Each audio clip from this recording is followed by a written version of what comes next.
Ladies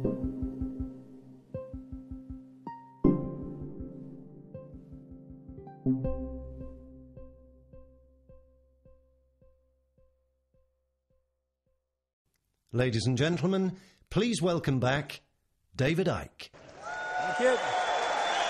Thank you. Thank you.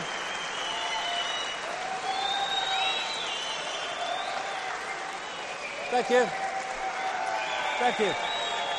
Thank you. Thank you. Thank you.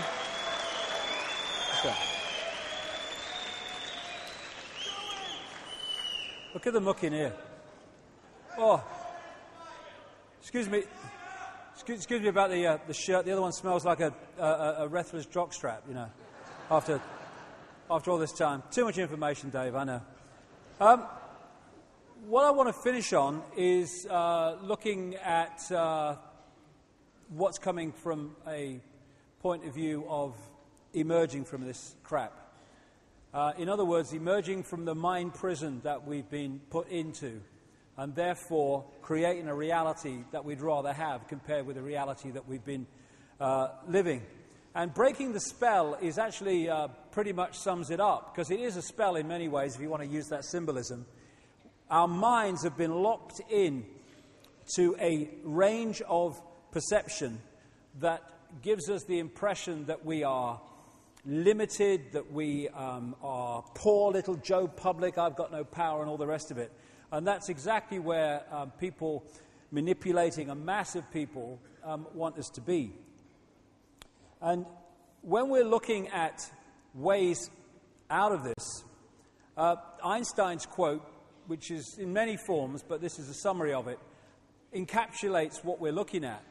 You cannot solve problems with the same level of consciousness that created them.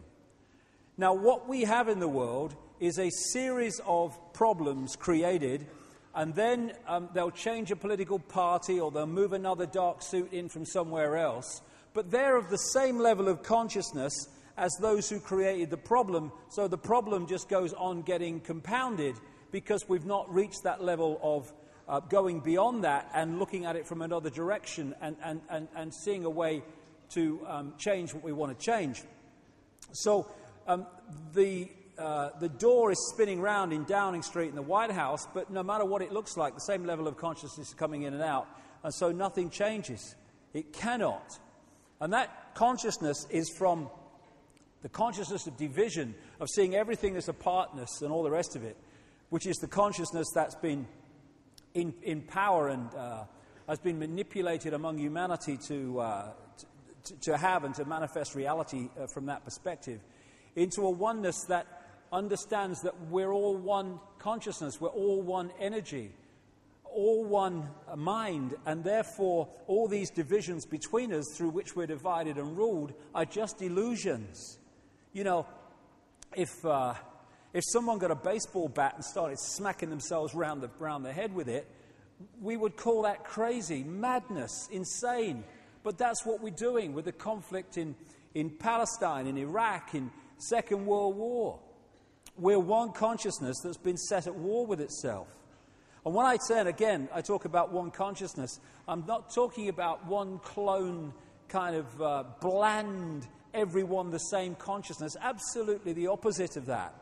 And one way of seeing how much we've come along the road to understanding this idea of connection and expressing the uniqueness of all possibility is how much we do that, and how much we are clone-like, just following the one in front, sticking to the norms, never stepping out of line. Now, we've become clone-like, not because of oneness, we're all the same, because that's not what oneness is about, but because we have disconnected from that infinity of all possibility, which we can play with and move around and get different points of observation from, and we're just playing and expressing and getting infinite joy from the infinite possibility that's there, and instead we've allowed ourselves to be suppressed into a fractional area of possibility. So that's when we become clone-like. That's when we all act the same. That's when we become sheep. There's no contradiction between oneness and infinite variety, infinite diversity, which is what oneness is. So we can open our minds to multidimensional levels of awareness. It doesn't mean we're going to psychically bloody see everything. Oh, I've just seen someone over there, look, and all that stuff. But we are accessing that level of awareness, and therefore our point of observation of this reality is coming not from in this world.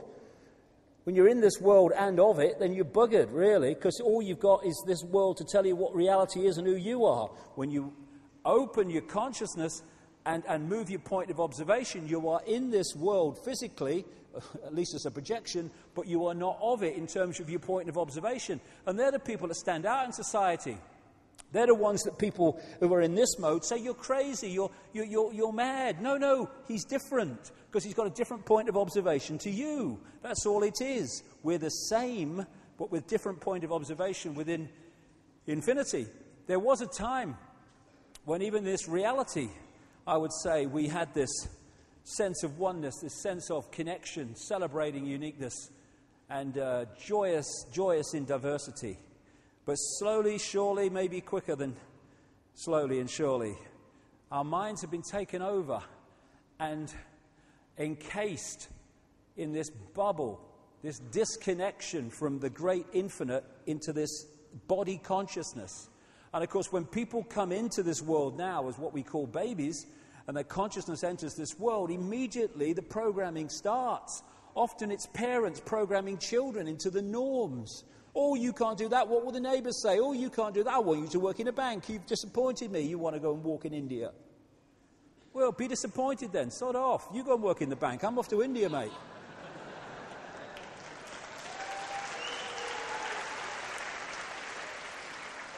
And this kind of symbolises this picture from earlier in the War Memorial in Sydney, Australia, the way we've been encased and suppressed and therefore lived this false identity, this mask that I was talking about, of false identity. We are now being offered the opportunity, for not least for reasons I'll come to actually break through this. And this is not literally breaking through something.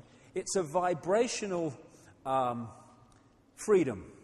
Because once we open our minds